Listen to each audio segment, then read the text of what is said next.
Seven. Seven. Seven. Seven. Seven. Seven. Episode 7. Oh my god, it's episode 7. We made it to day 7. Oh, that's such a relief. 7 days. We just gotta keep it up now. Chaos Daily. Here we are. I'm Chaos, and this is the Chaos e-bike. So, what's different? I just haven't done any like time-lapse stuff, so it's just gonna be another episode of me talking. Yeah, another episode of me talking. I will edit this one though. Day 6. Oh, yesterday, just wasn't feeling it, eh? Just wasn't feeling it. So, what's different? Well, straight off the bat, you can see there's a pair of shocks. These are courtesy of a grabcad. And if you want to check out where I got this model from, this is the model itself, done by Kim Kronslav. Check out some of his other work. He's got some cool stuff here. I just did a Google search for Olin's CAD models, and of course GrabCAD's the first thing that comes up. And this was the nicest looking one that would suit my needs. I went to Olin's website and checked out what this one is. And yeah, it says a TTX, but he forgets it's a TTX GP. So yeah, there's that. Thanks a lot for the model, man.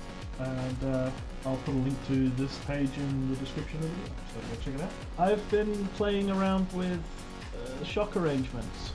You can see here there's a number of ways. I really wanted to go with this sort of arrangement and have linkages that push against the one shock for the front, and then have the back shock push against the back of the other, and have it stationary there and this one stationary at the back.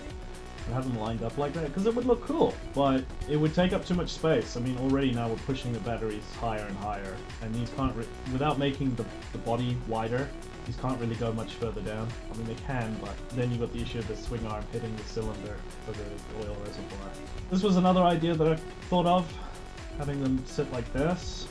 Again, that'd be cool, but we'd have a lot of hardware in the middle here, a lot of weight, and it's taking up too much battery space. So we eventually settled on this sort of idea, which is what we've got here, and I like it. It looks good. Also, swing arm now has an attachment. I was umming and ahhing about how to do this, if we were going to actually extrude the carbon fiber out, but then that would make the molding process for this too complicated. So I figured, hey, let's just attach a aluminum thing to it, and I'm quite confident with the strength that we can achieve by attaching this, because not only will it be bolted in 5 places with some pretty hefty 10mm bolts, 8mm at the bottom, it will also be attached using a glue. It's epoxy type glue that they use in automotive industry. For instance, the Lotus Evora, like its entire roof section and part of the back of the car is just glued onto the frame. And it's solid stuff. It's very sturdy stuff, so I'm quite happy with using that for this. It was quite tricky to make this model, actually. I spent a good 3 or 4 hours just on this model. And as for, and the reason why I eventually, because I was putting this off, this was one of the options that I had, but I was putting it off because the machining costs to machine a piece of aluminum like this would take too much time. It would be ridiculous. And then I thought, you know what, let's go and search again for something that I've been waiting to get my hands on for ages. And this is it. 3D printable wax for doing lost wax casting. We can talk about that process another time. It basically lets me print off a part and then dunk it in a refractory material like plaster of Paris and whatnot, and then you just pour your molten aluminum in and then break the refractory off, and you've got your part. And then you just have to do a small bit of machining to true up some surfaces and define certain diameters, etc. But yeah, so this is a thing, which means we will be using this stuff for the manufacturing process. We will just be 3D printing the parts for the bike and then casting them out of the materials that we want, which is fantastic. Which means we can have some really organic, sexy looking metal parts, and then people are going, how the hell did they make that? And we'll be like, trade secret, yo, trade secret. So that's what we've gotten up to. I still haven't done the front swing arm. I'm putting it off. I really am. I wanted to get this shock arrangement sorted out before I started playing with the swing arm at the front. And I'm thinking it's going to come out to the sides and go into the frame from the side. So I need to work out like some neat way to blend it together so it still looks good. So we're not ruining the shapes and lines of the... No, I want to go through the center. You see, this is the issue. I keep going, no, we're gonna go to the side. Then I'm like, no, we'll go to the center. Then I'm like, no, we'll go through the side. I can't make up my mind. I really can't. Can we not just have the front wheel magically hover in midair? Yeah, we'll just make it magnets. Just do it with magnets. The front wheel will just float. If only. That would make life so much easier. Oh, why? So yeah, that's the episode 7 update. What are we, like 6 minutes? Should we do some time lapse? Yeah, sod it. Let's do this front end. Let's do it. All right. Time lapse in 3, 2, 1.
Oh my god, look at it.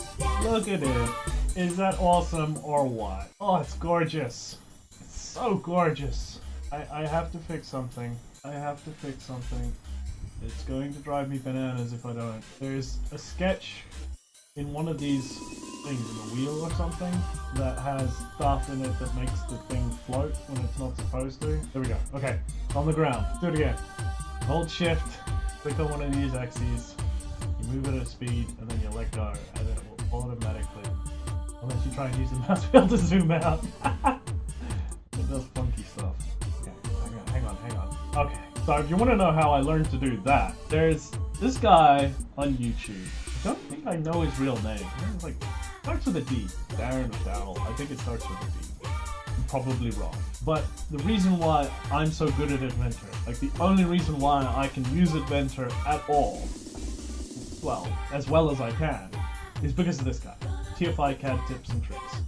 Go check him out, subscribe to his channel. This guy is an amazing YouTuber.